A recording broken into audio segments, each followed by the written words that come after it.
What up, Tube? What it is, what it does, what it bees, and what it R's.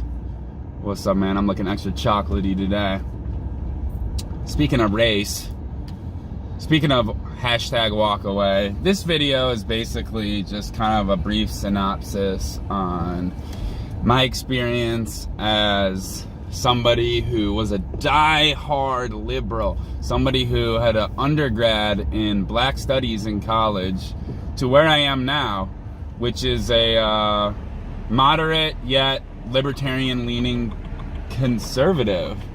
And there are a magnitude of reasons why my mentality has shifted and why my eyes have been opened. So in this video, I'll spend a couple minutes kind of laying all that out.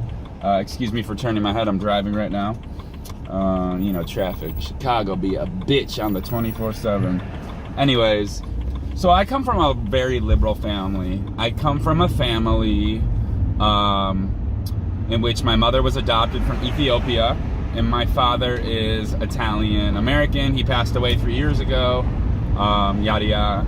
Anyways, so I have a mother who's very dark-skinned, Ethiopian, East African, and a father who's very light-skinned, Italian, white guy, from Milwaukee.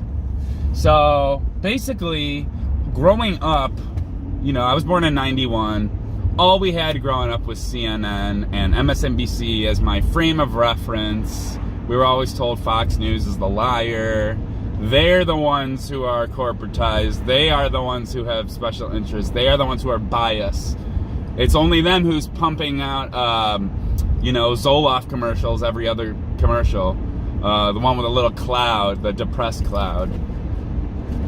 So my dad in particular, a lot of times he would yell at the TV. This was particularly when Bush was in office. I noticed when the elections for Obama were coming about that everybody in my family had a stance on why they liked him. And their main focal point wasn't his policies, it was the fact that he had dark skin. So I get that. I voted for Obama first term. I get that. I understand. You know, you want to see somebody who looks like you in the White House. At the end of the day, I realized that identity politics doesn't work. It doesn't matter what the person in the White House looks like, because as a frame of reference, I don't know if you guys know this, but you know, a lot of people say Donald Trump is a racist, sexist, homophobe, xenophobe, LGBTQT-ophobe, and the fact of the matter is, in the 6 months that Trump was in office, he did a better job for the black community than Obama did in 8 years. So how you figure he's a racist, sexist, homophobe? It just, nothing adds up, you know? So I started seeing the deception, and this kind of rolled over into 2017, 2018, then the run-up of the election. I see Hillary this, Hillary that. And the rug was pulled from beneath the floor for liberals, so to speak. Trump got elected and nobody knew what to do with themselves. People were screaming. I don't know if you see the memes where the woman's like, oh my God, oh no. This shit is ridiculous. It's corny, it's sensitive, it's victimhood mentality. And I've adapted this victor over victim mentality because I realize at the end of the day I can look at myself as a minority who's you know, a minority who can't accomplish anything, who's in this invisible bubble of oppression, or I can look at myself as a biracial guy who wants to go out and get it, and you know, hard work pays off, right? So they lied about Hillary, right? All the polls told you that Hillary was gonna win. Ann Coulter was on The View, and she said that Trump was gonna win, and she was mocked. You know, people were mocking her, making a mockery. It made headlines, and she was very humble when Trump won. She's just like, "Told y'all, motherfuckers." So, and I'm not even a huge Ann Coulter proponent, but it's the fact of the matter that the left party, the Liberal Party, claims to be so tolerant, so accepting, so loving of people and their differences, yet God forbid you disagree with them and there's an issue. So I saw that in the run-up of the elections. But let's not forget Brett Kavanaugh and the whole Dr. Ford situation. People were calling him a rapist right off the cuff, first quarter, no questions asked. It's like, what happened to due process? What happened to a court of law? You know, unbelievable. You know, and you saw the authenticism in his tears, whereas Dr. Ford had what we call crocodile tears, where not one tear was shed. It's amazing. No recollection of place, time, when. Nobody there accounts the story. You try to cry and you can't. But at the end of the day, let's face it, she got that $2 whatever million in GoFundMe, so she's real quiet now. That was all bullshit, you know. And the thing, I wouldn't hate liberals as much if they didn't come out and call their bogusness after the fact, but they never do that. They never retract and go, wait, we're sorry. Just like the Jussie Smollett situation. You know, for the first literally 2 weeks, the mainstream media, even though they were given the evidence, they were told about these Nigerian guys, they were told about the noose right off the bat that he had when the police rolled up. It's like they wanted it to be true. And I always tell minorities that white liberals look at you as chess pawns. They look at you as your little pet, right? That they can just throw oppression at you and you take it and you get outraged. And that whole Jussie Smollett thing was garbage, but the Liberal Party wanted, they have the whole divide and conquer, race baiting mentality. So of course they played along with it until you know, it was set in stone that it was bullshit the whole time, which we knew right when we heard the headlines that this is bullshit. But people were calling me crazy, family members on the left calling me crazy, because God forbid the media lies to you and you want to call them out.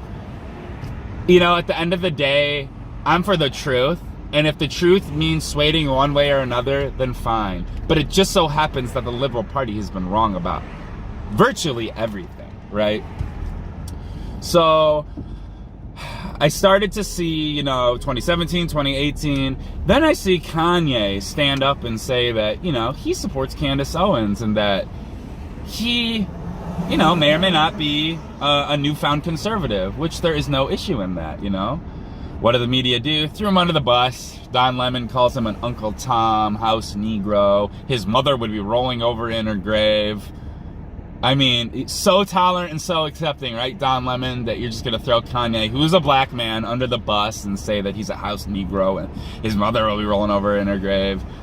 Just bogus. You know, bogus. It's unreal. God forbid a black man thinks for himself and doesn't adopt this liberal victimhood mentality. God forbid a minority like Candace Owens speaks out against the Democratic establishment and the deep state, and we just throw shit at her from every which direction, you know? At the end of the day, thinking with your emotions and your feelings like that is never going to work, you know?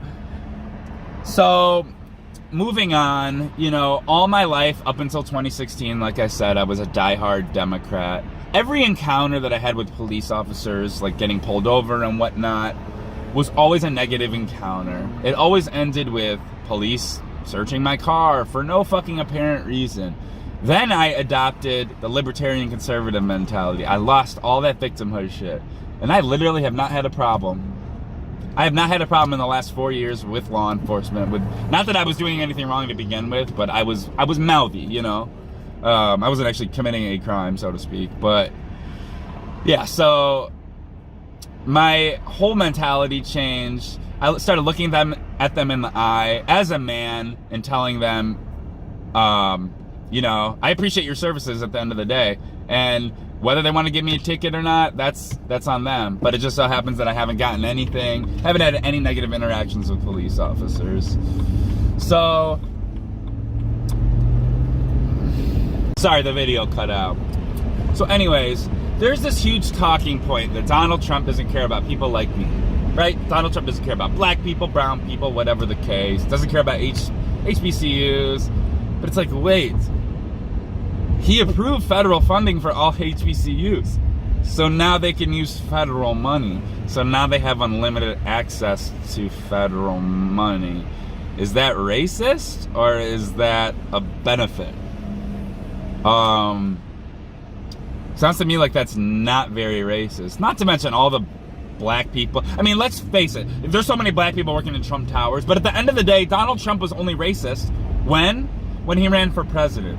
Yes, let's not forget the fact that Reverend Al Sharpton and Jesse Jackson gave him the Rainbow Award in the early 2000s, late 90s for bringing jobs to black communities and being a huge proponent of black people in a whole. He was granted this award, Donald Trump. He was only racist when he ran for president.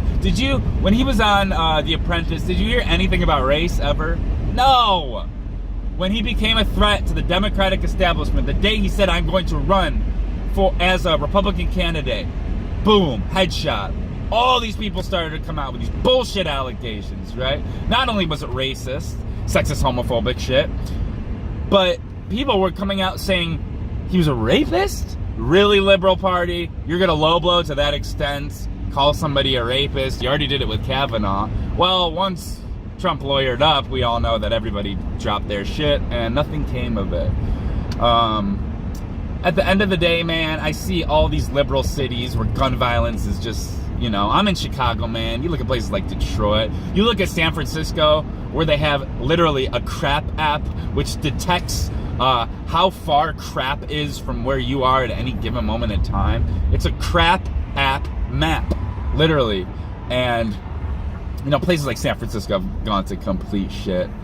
And I see liberal cities like these with such high dependency on the welfare state, so many black people dependent on the government, so many murders from one black man to another, gun-related deaths. And I'm thinking to myself, aren't these cities where they're supposed to be more strict on guns? Well, it just so happens that a lot of people can't fucking protect themselves. And we're not going to have a motherfucker who was led astray, who has an emotional single mother who grew up knowing nothing but drug abuse and violence. We're not going to have him take out his shit and all of us have to pay the consequences for that.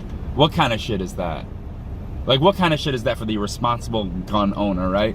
Isn't that what the Second Amendment was made for to begin with? It's a walking contradiction. But besides all the low blows and below the belt tactics that the Democratic Party have adopted, honestly, it's not about being conservative. It's about being anti-modern day left. It's about being anti-left, right? There's still people out here who are proponents for the Clintons, and they don't want to do simple research, such as the Clinton body count. God forbid anybody brings up the Clinton body count. Hundreds of people tied to the Clinton who have been found dead. A couple of them days before seminars where they were to speak out against the Clintons. Seth Rich. What happened to Seth Rich? You could see it in Hillary's eyes when people bring up Seth Rich, that there's something more to the story that we don't know. He was the DNC guy in his mid-20s who was found dead. He was going to speak out against the fact that Hillary was stealing votes from Bernie. Hillary steals votes from Bernie, that's fine, but when people think that Trump stole votes from Hillary, it's fucking mayhem, right? Ridiculous. Another low blow by the Liberal Party was Russian collusion. All that Russian collusion bullshit. And at the end of the day, it's not true. And they didn't retract and say, I'm sorry. They're still sticking to it. A lot of them have just dropped it, but people are so convinced. And then up until recently, Trump was acquitted. Acquitted of all bullshit charges, right? That should tell you something alone. That is really the end-all be-all for me when I was like, wow, I have a new disdain and disrespect towards the Democratic Party. Now, this is a little recap here. I'm going to tell all the viewers here. Most of the racism that I've experienced in my life has come from middle-aged, white, liberal females who try to tell me how to feel, but God forbid I disagree with them and don't buy into the victimhood politics. I'm chastised. I get my neck stepped on. I'm looked down upon. I'm called an Uncle Tom. Yes. It's ridiculous, man. A black man should be able to think for himself in this country. And you can see it, the influx of black conservatives from the 2016 elections up until now, February 2020. It's skyrocketed, what, six times the amount? Everything about the black community as a whole has core conservative principles, right? People love MLK, they love MLK, but if he was alive today and he had the same mentality and he was a conservative, would you guys throw him under the bus like you do Kanye? Right? It's absolute bullshit.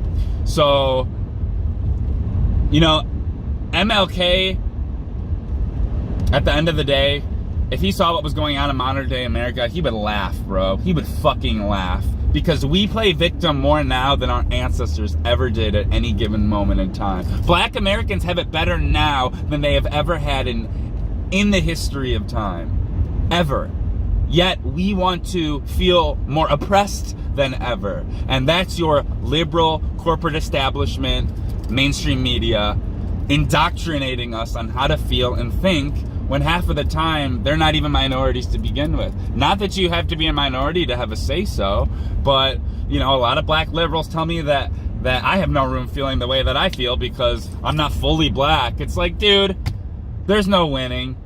Kind of like Trump, he's damned if he does, damned if he doesn't. So I know I missed a couple points and I do apologize. I'm kind of scattered-brained, but these are just a couple of bulletin points on why I lost the victimhood mentality, adopted the victor mindset, and you know, my life has been pretty good since. No complaints on my end, you know. I don't pretend like I'm in an invisible oppression bubble and use that to my disadvantage by complaining about it and saying there's something wrong with society. I love everybody as an individual, and that's how it should be. If you're really against racism, you're really against sexism and homophobia, treat people with respect and treat them as individuals, right? Don't treat people as a group, because when you say all black people should think like this, you're saying all black people should follow the herd and not have any room to think for themselves and be independent minded. So that's all I gotta say, man. Hashtag walk away, man. We all know what's gonna happen at the next elections, but they still wanna run these Democratic candidates. You saw the debate the other day. This shit's like it's like a game show. It's like a mockery. I mean, let's face it, none of them are gonna win. We all know who's gonna win. CNN will try to tell you somebody else will win. They'll try to stick these other candidates in our faces, like Pete Buttigieg. It's like Pete Buttigieg. What the fuck? Now, I did notice when Tulsi Gabbard got on Joe Rogan, around that time, their view of her started to skew because they saw that she adopted some of these conservative core principles, and they weren't having that. So she wasn't even on the stage the other night. Shit's crazy, man. She was one of the only liberal candidates that I had even an ounce of respect for. But until then, man, we'll see you at the 2020 elections. We all know what's gonna happen, and God bless. Love you all.